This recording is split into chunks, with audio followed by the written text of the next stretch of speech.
Good evening. I'm Michael Hayes. I'd like to invite you to my little version of Opera 101, the tenor voice. This evening I'm going to be performing three popular tenor arias and one very popular Irish folk song. But first, a little autobiographical information.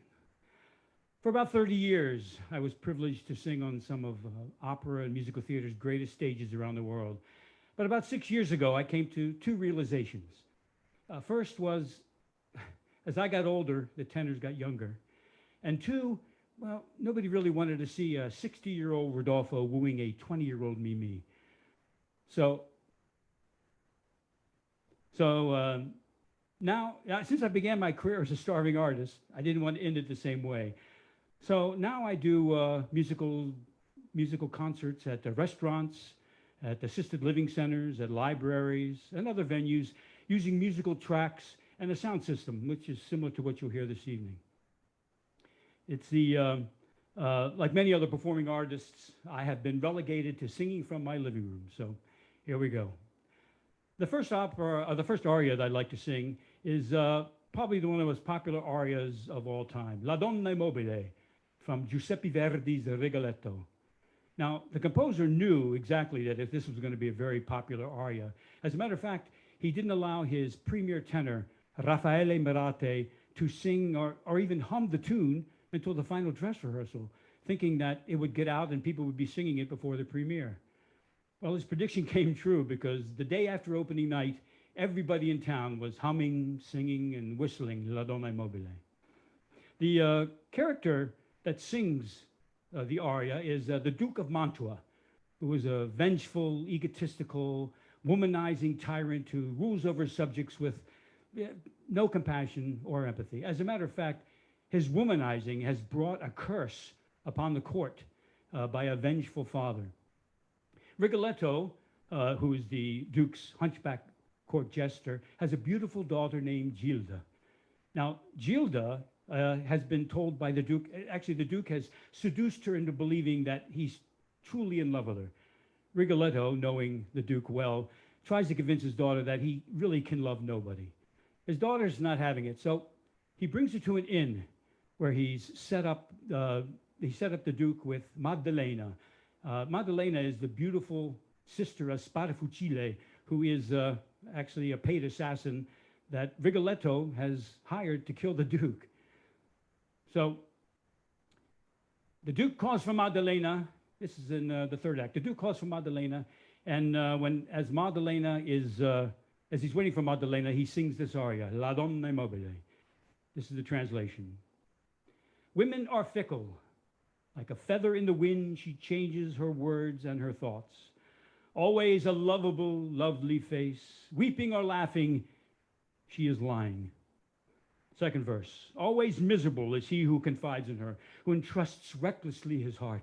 And yet, one never feels himself happy that from that bosom has never toasted love.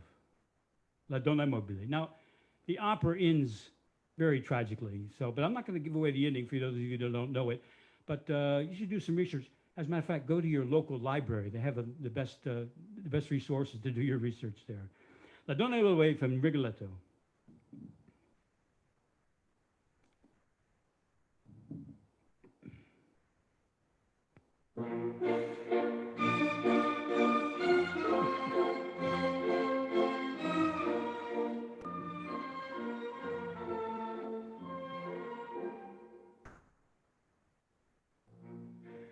La donna è mobile, qual piuma al vento, muta d'accento e di pensiero, sempre un amabile leggiadro viso, un pianto, un riso, è menzognero. La donna è mobile, qual piuma al vento, muta d'accento, pensier e pensier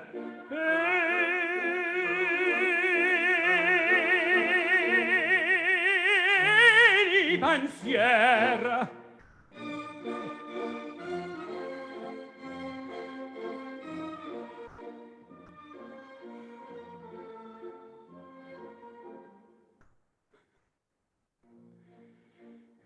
chi sempre misero, chi le s'affida, chi le confida, mal cauto il cuore, pur mai non sentesi felice pieno, di suo seno non liba amore, la donna è mobil, quare m'avetta, moda innocento,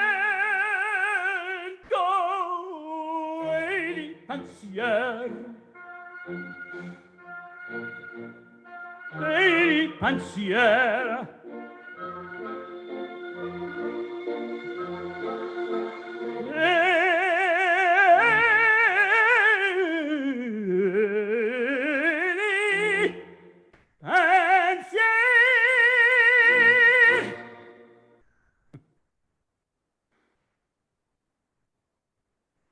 You know, for many years, opera's gotten a bad rap. It's so boring.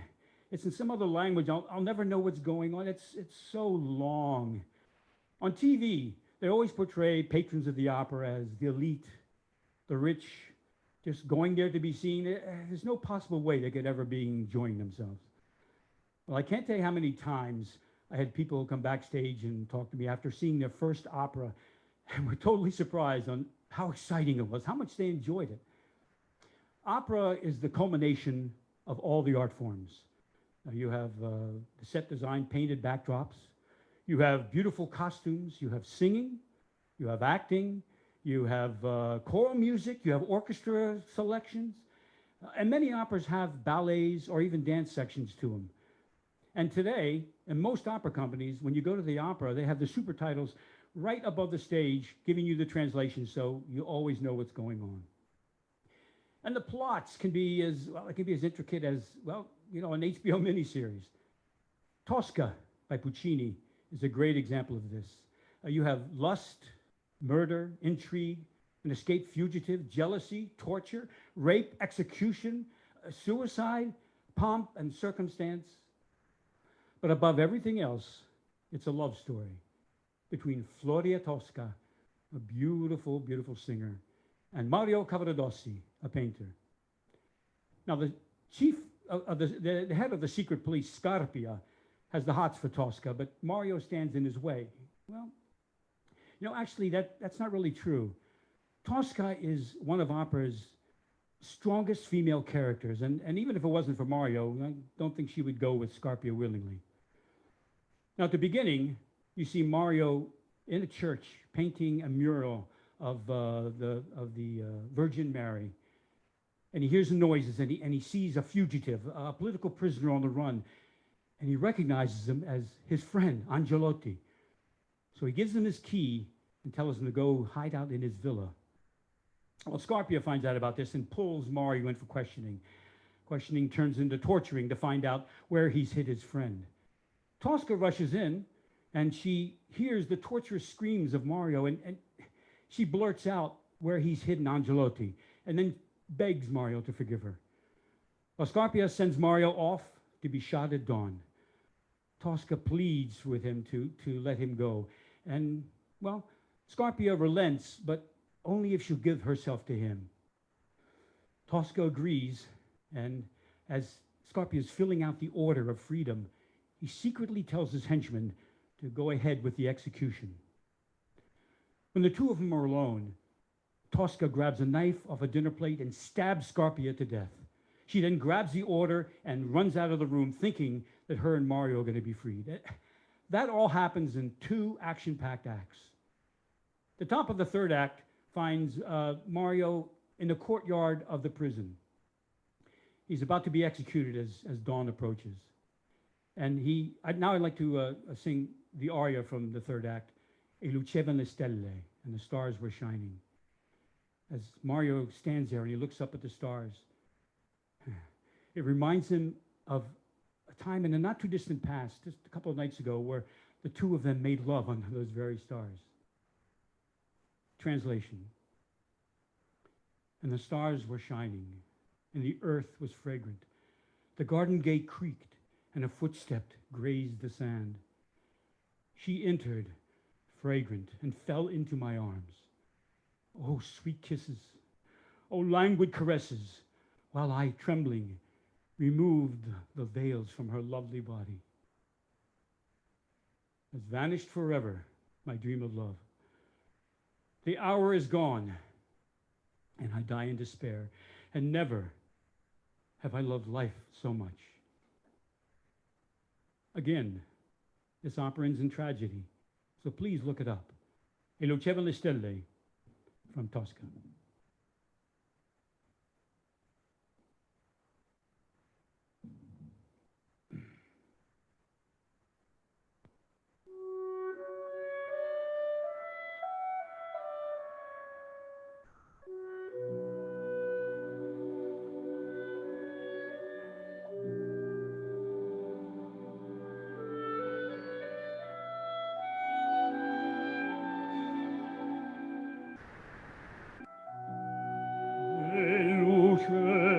Le stelle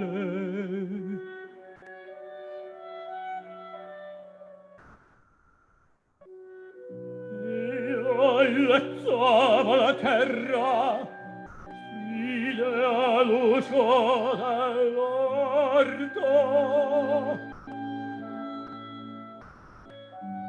e un vasto sfiorava la vena.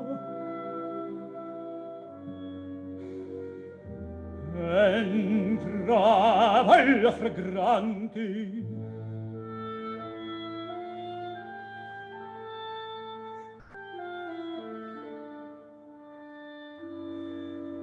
mi cadea fra le braccia. O dolci vasi, o languidi carezze, mentre io fremente le belle forme ne scioglie dai veli. Svanni per sempre il sogno mio d'amore, la dai fuggita e muoio disperato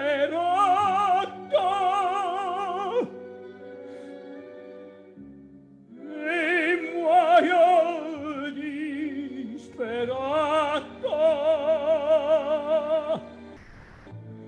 e non amato mai tanto la vita, tanto la vita.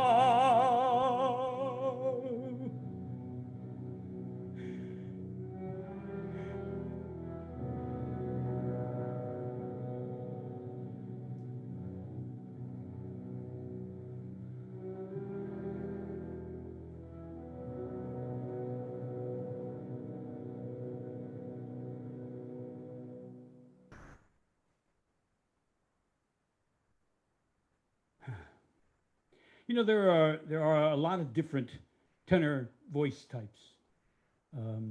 A lot has to do with the color of the voice and also the thickness of the vocal cords. The categories are known as fachs. Now you have a light lyric tenor who would sing a role like Cantame Viva in the Barber of Seville. It's very flowery. And you have maybe a lyric tenor that would sing Gounod's Faust. A spinto tenor sing something a little heavier, maybe Radames from Aida by Verdi. You have a Helden tenor, which sings the very heroic roles of Wagner. You have a countertenor. Now he sings up in the soprano, up in the upper registers, sometimes full voice and sometimes falsetto. And you have a dramatic tenor, which Verdi's Otello is perfect for. One of my favorite Irish tenor songs is O Danny Boy. Now, me being of half Irish descent, I love to sing the Irish tenor song, O Danny Boy. However, it may not be quite as appropriate for me as some other ones because my voice is more dramatic. The other half of me is Czech German. So, O Danny Boy was written based on the tune Londonderry Air. And it was first sung by a female, Elsie Griffin, who was an opera singer. However, it's been interpreted as a parent sending their son off to war. So it's appropriate to sing for anybody, and everybody has sung it that really enjoys to sing that Irish folk song. The accompaniment that I'm using for this, I actually downloaded off of iTunes. It's a wonderful arrangement and played very well by a gentleman named George Peachy. So if you like it, look it up. Now this song is in English, so hopefully you won't need a translation. Oh, Danny boy.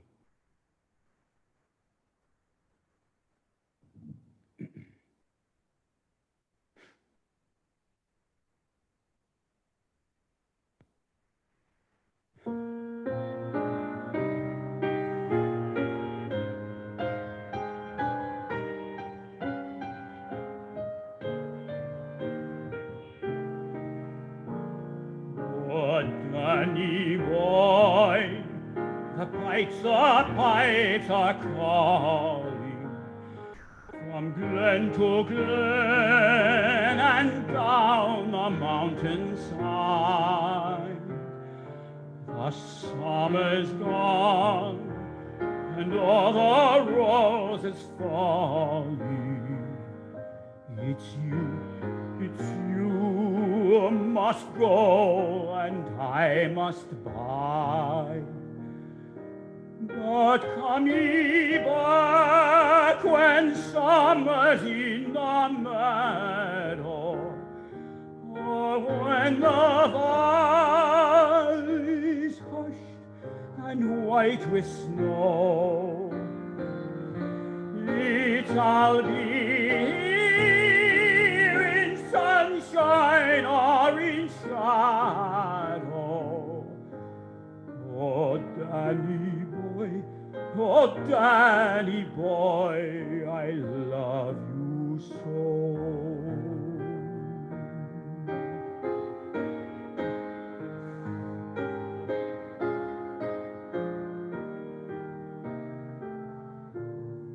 But when ye come and all the flowers are dying, if I am dead, as dead I well may be,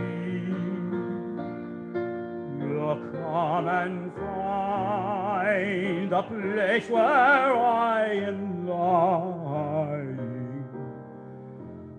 and kneel and say an Ave there for me, and I will hear the soft you tread above me, and on my grave will warmer, sweeter be, for you will bend and tell me that you love me, and I will sleep in peace until you come to me.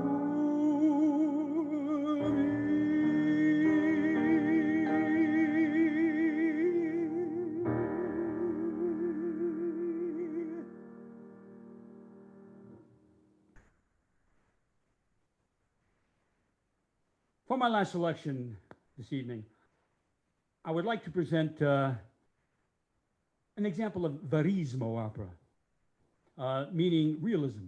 Now, one of the best examples of verismo opera is I Pagliacci from Leoncavallo. Canio in Pagliacci was actually one of the last roles I ever performed on stage before I retired. I had the great pleasure to sing it with the St. Louis Opera Theater, which is a wonderful summer company in Missouri. The aria that I'm going to sing is Vesti la giubba. Now, you may not recognize the title, but I'm absolutely sure you're going to recognize the tune. It's been used in movies, TV shows, commercials. As a matter of fact, those of you of a certain age will certainly remember the cereal commercial. No more Rice Krispies! I Pagliacci tells the story of a troupe of commedia dell'arte players dressed as clowns who travel from town to town performing for the local villagers. Canio, the older leader of the troupe, always comes into town and he stirs up the villagers with a kind of an introduction so that they'll come back and watch the show later on. Now, Canio is married to Nedda. Nedda's a beautiful young female, the female lead of the troupe. And he's very possessive and very controlling. As a matter of fact, in the beginning, he tells all the villagers that messing with Nedda is not a good idea. Now, Tonio, who plays the fool in the troupe, is secretly in love with Nedda. The townspeople invite Canio and some of the members of the troupe to go down and have a drink at the pub before the show that night.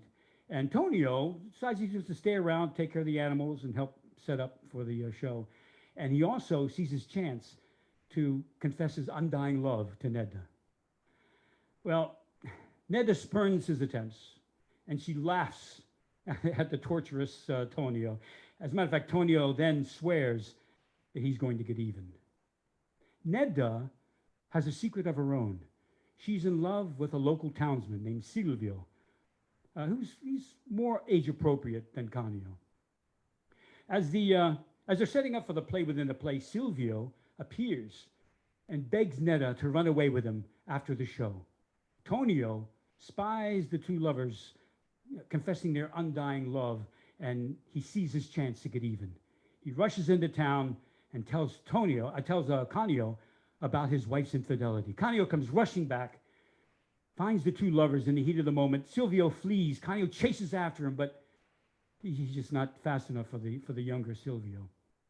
So he returns to Nedda, and he demands to know who this man is.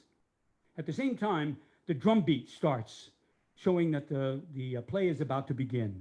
And Beppo, who plays the young harlequin in the show, he tries to calm Canio down. He tells him the show is about to begin, and the audience is waiting, and he needs to get in costume and makeup. That leads us to the point in the opera where Canio sings Vesti la giubba. As everybody goes and gets ready for their show, Canio's left there to put his costume on, his makeup on, and he just doesn't know how he's going to go on stage and act while his heart is being ripped out by the infidelity of his young wife. This is the translation. To recite, while taken with delirium, I no longer know what I say or what I'm doing. And yet it's necessary. Force yourself. Can't you be a man? You are a clown. Put on your costume and your face in white powder. The people pay and laugh when they please. And if Harlequin invites away Columbina, laugh, Pagliaccio, and everyone will applaud. Turn the convulsions and the weeping into a joke, the sobbing and the sorrow into a grimace. Laugh, Pagliaccio, for your love is broken.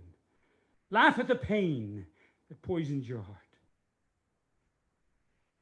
Once again, this opera ends in tragedy, but it's certainly worth your time to take a look at it. It's a beautiful piece. Vesti la giubba from Pagliacci.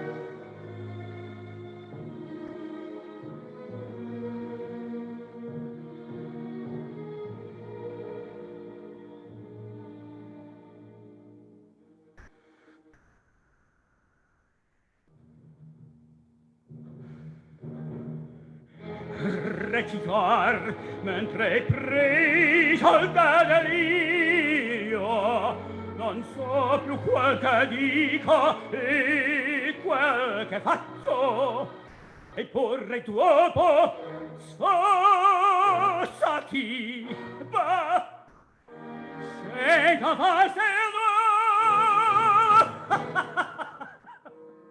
tu sei pagliaccio.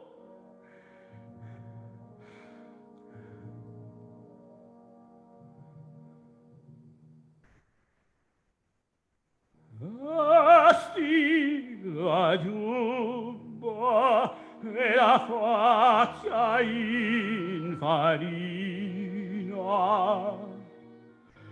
La gente paga e rider vuole qua. E se occhi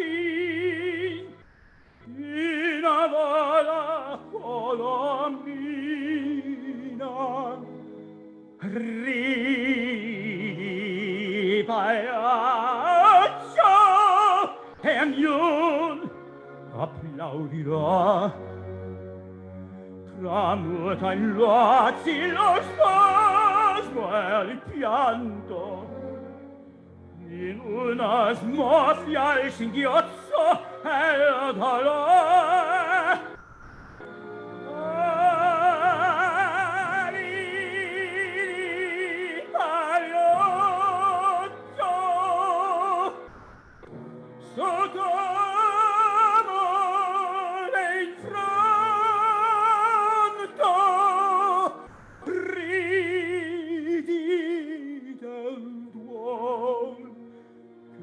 avvelena il cuore.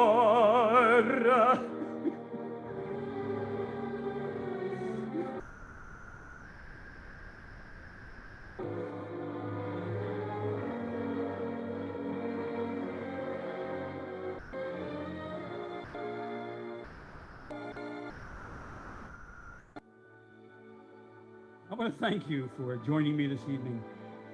And I'd like to thank the Olney Public Library for hosting. I hope I've opened your eyes to a bit of the exciting world of opera. I wasn't exposed to opera until I went to college, and I never would have gone to college if it wasn't for music and acting in my PG County public schools. It really changed my life, and it could change the life of your child. So please, support music and the arts in your public schools, and support your local libraries. Thank you.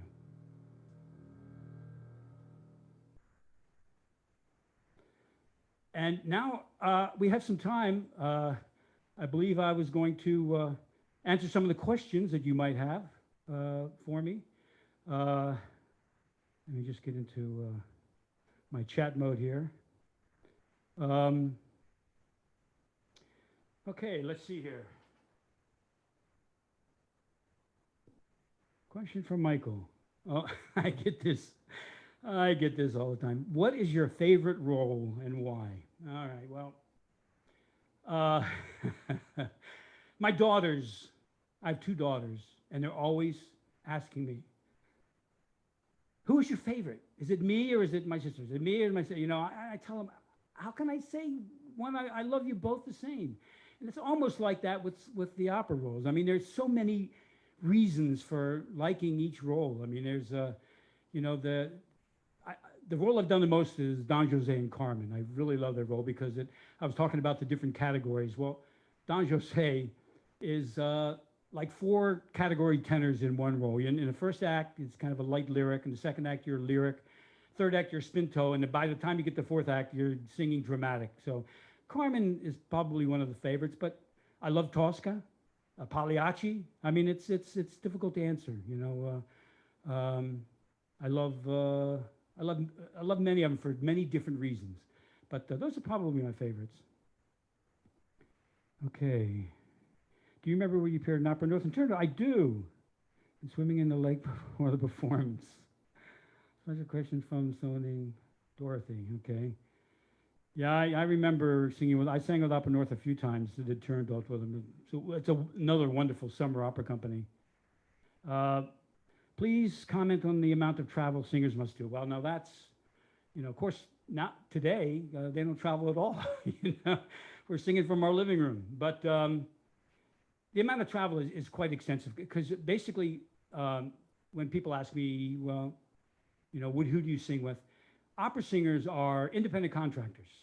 We go from one city to another city, so, we have an opera manager that, he kind of manages, we're going to be doing Aida over here, then we're going to do Turandot over here. So you go off, and a lot of times in domestic companies, it's about anywhere from 3 weeks to 5 weeks that you're away, and then you come home for a month or 3 weeks, and then you're off again. But yeah, it varies. There is a lot of travel, and you have to like to travel, So, but I used to love it. I loved my personality. I couldn't. It was hard for me to do one job. That's why I did opera, because you're always meeting, new singers, new directors. You're working with a new cast. You're working with a new production. You work, even though I've done Carmen probably 120 times, I've done 20 productions of that. So it always changes. It never gets old. What was it like singing on Broadway? Do opera singers need to learn other languages? Oh, there's two questions. Okay. Singing on Broadway for me was a dream come true. It's just you take in the whole, you grow up singing. I sang musicals in high school. I sang musicals. I did a lot of musicals in my younger days, and I always wanted to be on Broadway. And then I got more into opera, and my voice is bigger, so a lot of musicals aren't really fit for me, because they want people with voices that they can mic, and it's a different genre. So for the last 20 years or so, I really concentrated more on opera. But I did a show. I did Follies on Broadway, and the role in Follies, Roscoe was like a Follies Berger. It's the male vocalist comes out and sings, and so it was more of a I don't want to say legitimate, but more of a trained, little heavier role than a typical, a song and dance man, which, I was never a dance man, and people that know me know that. So, but it was a dream come true. It was like a bucket list, and I'm so glad that I got to do it. We took it from Kennedy Center to Marriott Marquis Theater, and then played in L.A. So it was a dream come true. Do you ever forget the words on stage? Yeah, you do. But after a while, you just make them up. If you forget something. The worst, the worst one was I was doing I think it was my first year at New York City Opera. I did a role called Prunier in Le Rondine, Puccini. And I had to learn it really fast, because the guy that it was scheduled to do it had dropped out of it. So they asked me to do it, and I had to learn the role in a matter of just a few weeks, so I could do it. So I had it down pretty well. And there's right towards the end, there's a little recitative. Recitative is spoken dialogue where there's a little harpsichord underneath, or no music. You just very fast. It's speaking. Basically it's what drives the acting, the speaking, recitative. So there was this recitative at the end, and I'm singing with with Lisette, and I kind of walk down towards the edge of the stage, and the conductor's down there, and he's not conducting because there's no really orchestra in it. And I get down there, and I can't remember the words. I draw a blank, and I look in the pit, and the conductor was this wonderful conductor with Maestro Culinari, Joseph Culinari, and he just gives me this look like, I can't help you, pal. And it finally popped into my head, and then I went on. But scary, scary, scary, and it is like that. And a lot of times you'll find you get on stage, and you'll be even in backstage, or you'll be walking out on stage, and all of a sudden you're panic stricken. I don't remember the line. I don't remember the line, and the orchestra's playing, and it's like, I can't, and all of a sudden, just as boom, it pops into your mind, and you come out with it. Those are scary, scary moments, but funny in retrospect. How much do you need to do vocal exercises? Well, when I'm when I'm singing when I used to sing full time, and you had to sing when you weren't in rehearsals. When you're in rehearsals, you're singing, all day long. You're singing quite a bit.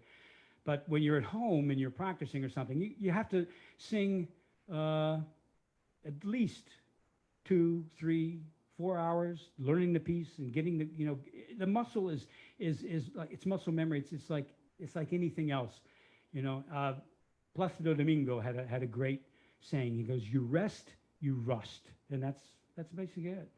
So it's you have to sing quite a bit, because and the reason you do it is so you'll have muscle memory. So you don't have to concentrate on, here comes that high B flat, here comes that high C, high B natural, So if you have muscle memory and your technique is good and it's going to be there, then you don't sweat it. Then you can concentrate on your acting or the words that you're speaking. Do opera singers need to learn other languages, Italian, German, French? Yes, you do. You don't have to be fluent. A lot of opera singers aren't fluent in all the languages they sing.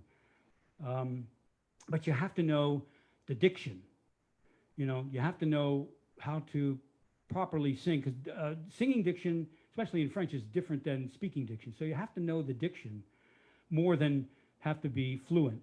However, the most important thing, and young opera singers have to learn this, I had to learn it the hard way, but the most important thing is you have to translate everything. You have to know what you're singing word for word. You can't pick up the Schirmer score and look at the words that are underneath the Italian and think that that's a translation, because it's poetic. It has nothing to do with sometimes what you're singing. So you have to know word for word what you're singing, and you have to know word for word what the other person's singing, because some soprano's sitting there telling you that she lost her mother, and you're sitting there smiling and nodding. So you have to know everything. And you pick it up. You pick up. Especially if you work overseas, you pick up French or German or Italian. But it's best if you're fluent. Absolutely, it's best if you're fluent. But you can learn it diction-wise without being fluent. Singing in Europe much different than America. Yes, it is. Singing in Europe is like opera singers over there that are popular are like rock stars. People in Europe. It's like I said, it's been a while since I've sung over there, but people in Europe go to the opera like you go to the movies. They know all the operas, they know all the characters. So and a lot of times in European countries, the stagings are sometimes very bizarre and very avant-garde, because some of these people have gone to see Carmen 15, 20 times. They don't want to see the traditional Carmen that a lot of companies provide here, because they want something different. So singing in Europe is very much different. There's more of appreciation for the art form, because that's where it began. Singing musicals here, there's that big. It's like singing a musical here. It's big here. Musical theater was America's invention. Opera was in Europe. What do you think the best way to encourage children's interest in opera and classical music in general? Don't force them, Play it, introduce them to it. They're going to pick up. If they like it, they're going to pick it up. If they don't like it, they won't. I've had so many mothers come up to me and they say, "Oh, my daughter you should hear her voice. She's a gorgeous, she has a beautiful voice. But I'm trying to get her interested in it." Well, you can't do that. You can't get somebody interested in it. If they, performing an opera, when you get to the point of a professional singer, you have to have 90% drive and 10% talent. Not that you don't have to be talented. You have to have the talent, but the drive has got to be. You get. You're going to hundreds of auditions and you're just getting refused, and no, thank you, and no, I don't like your voice. It's all subjective, It's very subjective. I've had heads of opera companies that loved me, hired me every year, and I've had people that said, "No, I don't get it. You know, he has no nuance. I don't like it. So it's all subjective, but you can't, you know, you have to have the drive, you know, to do it, or else you're not going to be able to. I think that's about it. So, listen, thanks so much for joining me. This is the first one we've done.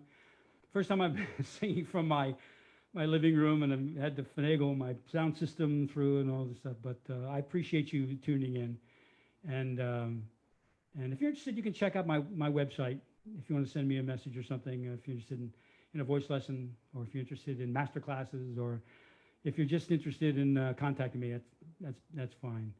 But I want to thank you for joining. Thanks for taking the time out, and hope to see you on the live stage again sometime soon. Thanks much.